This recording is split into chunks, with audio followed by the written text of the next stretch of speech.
G'day everyone and welcome to today's video on the normal distribution. Yes, it's a whole new section. We've done continuous variables, we've done discrete variables, we've done the binomial distribution, and we are now here on the normal distribution. We're almost, actually, believe it or not, screaming through towards the end of this particular section for the Cambridge Essentials textbook on statistics, which is good. Not huge amounts of work, but I think the nuances are going to be in the question, and there's that little word, nuance.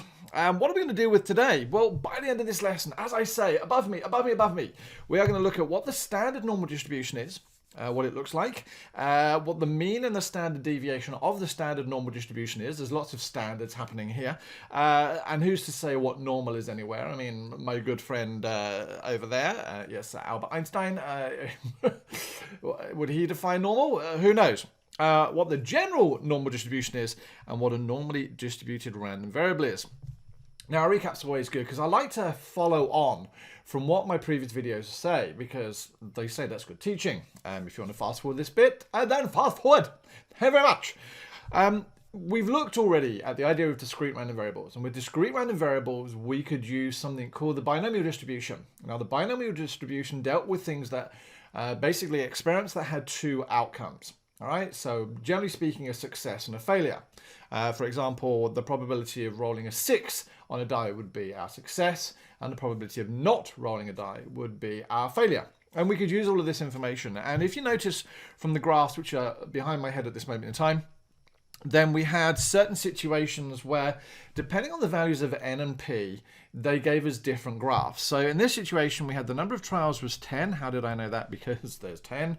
And we had the probability of success as 0.3. Now, probability of success always had to be between 0 and 1.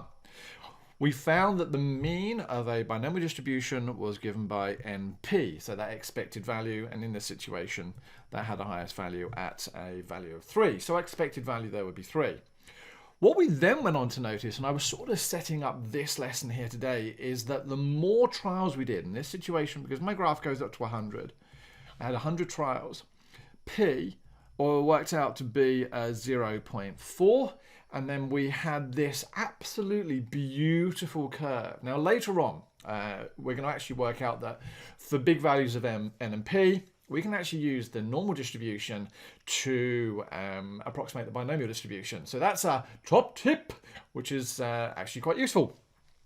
So the normal distribution is basically another distribution for our arsenal of statistical analysis. And over here in Australia, it's really, really close to our hearts. Now, I say that as a teacher. If you're watching this as a student, you're probably cursing VCE at the point that you're watching this video. Because it's all becoming too real. But we use the normal distribution over here to sort of give us the ATAR score that you guys have.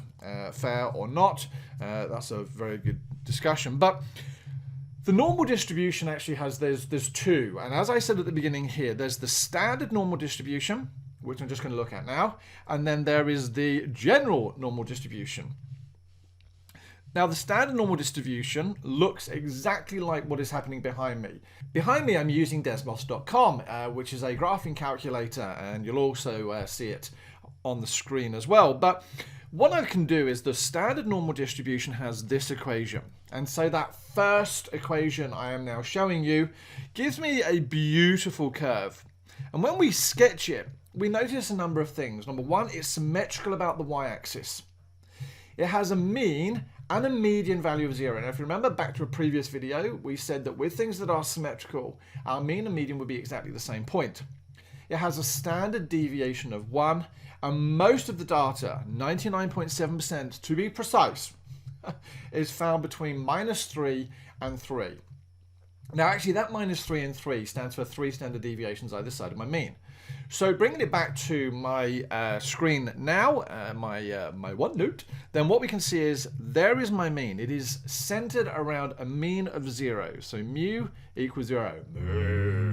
And we have a standard deviation of 1. That is the very definition of my normal distribution, or my standard normal distribution. Now from that, we can get all other distributions. This formula here, although it looks ugly, is actually critically important for lots of different things. So, and we'll come back to that later. Now, as I say here, sadly, not everything in life has a mean of 0 and a standard deviation of 1. We get really, really worried in maths if we ended up with an average score in a test, for example, of being 0. That would absolutely terrify me. It would also suggest that we would have scores in the negatives, and I don't know quite how we get scores in the negatives. So, generally speaking, in all sorts of warps of life, and you would hope with a VCE as well, you're actually going to end up with a normal distribution. Now, it's not a standard normal distribution. In this situation, it's just a normal distribution because it's not centered around 0 with a standard deviation of 1. But we would hope that we'd have some sort of value of mu and some value of standard deviation. Now, it might be 1 and it might not. But what we know, which is absolutely freaking awesome, is that if I integrate this function, and I'm going to show you and bring up my calculator. Now, there's my calculator, and I've already done the hard work for you. But if I integrate that formula I gave you a moment ago, between the limits of minus infinity and infinity, you're going to say, wow, why did it go from minus infinity to infinity? Well, using my calculator, when we draw this graph, it actually goes on to infinity and beyond, hi buzz, on both directions. Right? And it has to do that to give me my area of 1. Now, again, if I bring up my calculator, you're going to say, hold on a moment, why does your calculator say 0.9999997? It's a very good question. Absolutely no idea why my calculator is not giving me the value of 1, but it's as close as it possibly can be. So we now need to find a way of effectively shifting my standard normal distribution and using areas of mathematics to do that. And you've already learned it all. Yay! You've learned transformations. You remember that stuff all the way back from chapter or whatever it was in a way, way distant past? Yep. Well, dilations, reflections, and translations. Well, thankfully, there are going to be no reflections. I don't fully understand what a reflected normal graph would look like or what it would be used for. I don't know what it looked like. So in this situation, if I'm taking my standard normal distribution and I'm moving it this way. Oh, let's not draw that because we don't want another set of axes. Then absolutely all I'm hopefully doing is translating it a number of units that way. Now that translation is great because it's not going to change the area under the graph. Now, why is that area under the graph important to me? Because it's a probability density function. For a standard normal curve, we know, as that calculator has just said, the area underneath it is 1. Hence, it's a probability density function. So if I move this thing, I'm actually going to break all of my probability stuff by not keeping that area as 1.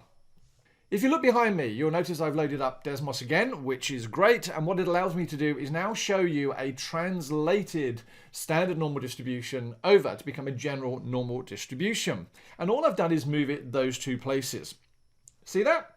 Awesome. Now coming back to my OneNote, we notice that my equation has changed. Remember, it was that my standard normal distribution had 1 over the square root of 2 pi e to the minus, I'm going to write 0.5 x squared. So that was my normal. And because we know with translations that we have to replace the x with the value of whatever my translation is, so I'm going to do x minus a all squared.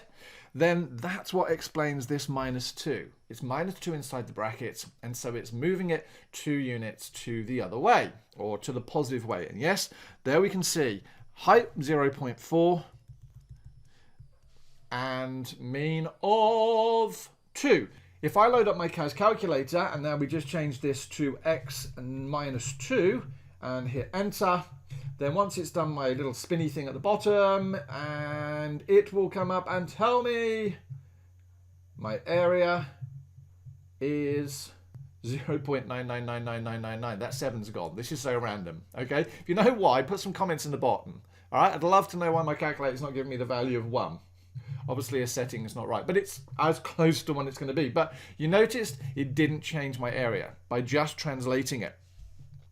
So that's great. We now know that we can move this thing along to make my mean match up, but there's a small problem. We actually aren't going to end up with a standard deviation of 1 every single time, are we? Nah. So we now need to look at a dilation. What if I wanted to make my standard deviation equal to 2, for example? Well, we already know how to move my curve, but now I need to stretch it. So to make my standard deviation 2, I need to take a dilation away from my y-axis. And again, going back to my theory that I had from transformations, I know that if I replace x with x over a, it will dilate it for me. Okay, so let's just see what happens when I leave the mean as 0. But this time I'm looking for a standard deviation, or sigma, of equal to 2. So again, remember, my formula was f of x was equal to 1 over the square root of 2 pi e to the minus 0.5 x squared. And my theory states to replace x with x over a, where a is my scale factor of, or my dilation. So that becomes x on 2 all squared. And lo and behold, there is my formula just confirming. And behind me, once again, I am now showing you what that graph looks like in relation to my original graph. And you see how it's stretched out. So now my maximum and minimum, or those 99.7% of my data now fits between -6 and 6. Yay? Very happy with that? I am too. My problem now is that while my graph has been stretched, so has my area, because I've effectively doubled my area. Want proof of that? Well, I should go. Let's bring up my CAS calculator again. Okay, so when I load up my calculator, and I'm just going to copy this function over so that I can adapt it and make that divided by 2 in this situation, because we have changed my dilation, and hit enter. Then it's going to spin around for a short while and going to come up with an area of hopefully 2. And there we go, 2. And in fact, 2 whole ones. I'm very excited by that. Thank you very much. So we now need to do something to, because it's no longer a probability density function. Easy for me to say. It's no longer a probability density function. So we need to sort of start fudging things to bring the area back into 1. Now, how are we going to do that? Well, before I go on to that, and the process is actually relatively straightforward and simple, but we now need to be able to realize that we have a requirement. We've already said that our standard normal distribution looks like this. It has a mu of 0 and a sigma of 1. We know that we can move it over here to have a mu of something, and we can now do our standard deviation. All right, but we need to be able to combine these two things together. We need to be able to do both a translation and a dilation. And if you remember from our DRT, we do our dilations first, then our translations. So, for example, if I had f of x is equal to 1 over the square root of 2 pi e to the minus 0.5 x squared, and I want to move it that way 3 places, I make my mu 3, and I wanted to have my sigma of equal to 2, for example, then I would have to do my dilation first, which tells me I'd need to replace my x with x on 2 squared. So there's my dilation done, thank you very much. And then using my transformation theory again, I need to replace x with x minus 3. So try not to make this look any worse. And so that will now, this equation here will now give me the idea of a mean of 3 and a standard deviation of 2. Again, remember, we are moving it this way at the moment, and we are actually stretching it. My area for that equation is still not going to work correctly. Now, the example I've done on the board is slightly different. And loading up behind me, again on Desmos, I've now got a standard deviation of 2 and a mean of 2. So again, it's nice that it's centered around the 2. And we can see that 3 standard deviations of my mean fit between -6 and 6. That's lovely, thank you very much. But loading up my CAS calculator, coming back to my OneNote and loading up my CAS calculator again, let's just copy this over. And let's just check what happens, copying it over. So now I'm going to put another set of brackets in there. I'm going to make that x minus 2 divided by 2, just to match the one on the board. Or the one behind me, and lo and behold, fingers crossed this should be still 2, because we've decided that moving that way doesn't make any difference, but stretching it will. And yes, out comes 2. Right, so this is now where we've realized our area has changed and we need to do something about it. Well, If we think about our standard deviation, if we've doubled our standard deviation, then what can we do? What simple fix can we do to the height of the graph to actually compensate for that? Well, I think we've got to try and reverse it, yes? So if we double the width, we have to halve the height. If we triple the width, we have to 1/3 the height. And so if I end up with sigma is equal to 2, then I've got to be able to do my squidge. I've got to be able to do something to change the whole graph by a factor of a half. I've got to make it half as big. If my sigma was 3, I have to make it 1/3 as big. And so the great thing is, if I have my function of x is 1 over the square root of 2 pi e to the minus 0.5, now I'm going to say x minus 2 on 2. We'll go back to that previous example where I've got a mean of 2 and a standard deviation of 2. What do I need to do? I need to halve the height of my whole graph. So I effectively have to halve this whole thing here. Now, if this bottom value was a 3, then I'd have to 1/3 it. So can we now draw a more general case? Well, I should go, because we know that this value here is actually mu. And we know that this value here is my value of sigma. And so this value here must also be my value of sigma, which leads me to the most funky of equations in the world. And it is that one that is now behind me. For a normal distribution with a mean of mu and a standard deviation of sigma, here is my equation. 1 over sigma times root 2 pi e to the minus a half x minus mu over sigma squared. Now, ladies and gentlemen, as a bit of a heads up, we're going to come back to that later in terms of Z scores, and that's just funky stuff.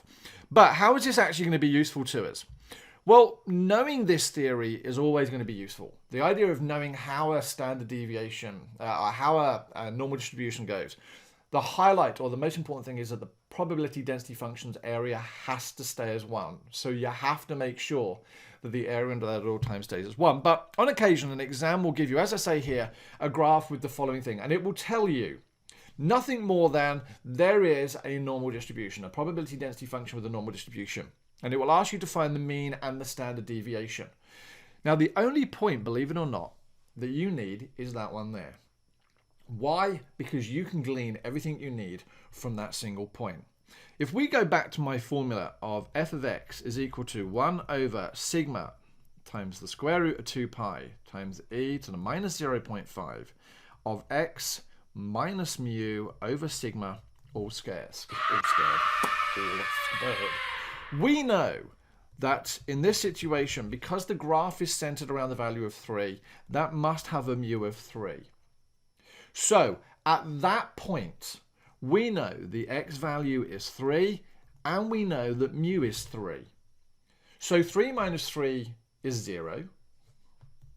0 divided by sigma is 0. Square root of 0 is 0. Times that by minus 0.5 is still 0. So I have 1 over sigma times the square root of 2 pi e to the 0. And we love e to the 0 because it just so happens to give me a value of 1. So we know at the highest point in that graph, the y value is equal to 1 over sigma times the square root of 2 pi. Well, actually, they've given me a y value. So I know it's 0.1333 is equal to 1 over sigma times the square root of 2 pi. And the rest of my sheet basically turns around and says that if we know our y coordinate is equal to 0.133, and we know that it's at the point where the mean and the x value are the same, we can solve that using my CAS calculator, and you're going to trust me that sigma comes out as 3. And this stuff is freaking awesome. Now, as we're following the Cambridge Essentials textbook series, and I'm teaching to that for the kids who are watching this and anyone else out there who's interested, this is seriously the hardest question from the textbook. Describe the sequence of transformations which takes the graph of the probability density function. Thank you. So it's telling me the area is 1 of the standard normal distribution. So here's my standard normal distribution. Mu equals 0, sigma equals 1. To the graph of the probability density function of the normal distribution. Okay, so it's moving And what has it got? It's got, oh, stop drawing that. I'm indoctrinated with drawing axes. So we now know that mu equals 3, and we know sigma is equal to 2. So what does that mean? Well, dilation, reflection, translation, in that order. We know there's no reflections here, so dilation. What are we doing? Well, we are dilating by a factor of 2 from the y-axis. That's what's going to give me that sigma of 2. Then what are we doing? Translating by a no. There is one more dilation. There is another dilation, remember, because if we stretch it that way, we have to halve it that way. So then we have a factor of a half from the x-axis. That will maintain my probability density function because I'm stretching that way, so I have to compensate by stretching that way. And then my translation of 3 units in the positive direction by hand weighing, shocking, of the x-axis. And ladies and gentlemen, that's literally the hardest question. Now, the reason it's hard is because most people will get this one. They'll get this one, the dilation of 2 from the y-axis. They'll get the translation, but generally speaking, this is the one they miss out. Hopefully, none of you will. All right, ladies and gentlemen, wow, that was actually really enjoyable. The normal distribution, an introduction. Will you need to know all of this stuff for an exam? Maybe, maybe not. I'm just trying to hopefully give you an indication of. Just to recap again, the binomial distribution comes back a little bit later on, and we state very clearly that we can use the normal distribution to help us with a binomial distribution. Do you need to remember this formula I'm showing here? Yeah, maybe. It's not going to hurt to know it. Put it in your summary book or commit it to memory. Don't tattoo it anyway. That would be awkward. But just know the general shape and know that it's a probability density function. All right, I've gone on. Wow, thank you so much for watching this video. It's been, as ever, really, really good to see you. Now, have you subscribed yet? No? It'd be awesome if you could by clicking that subscribe button there. If you haven't, hey, don't worry about it. Maybe you do it next time. If you could, though, why don't you just tell all your friends about these videos? I'm here to try and help you all do as well as you possibly can. If not, there's another video loading over there. It's been good. I look forward to seeing you in our next video. Take care.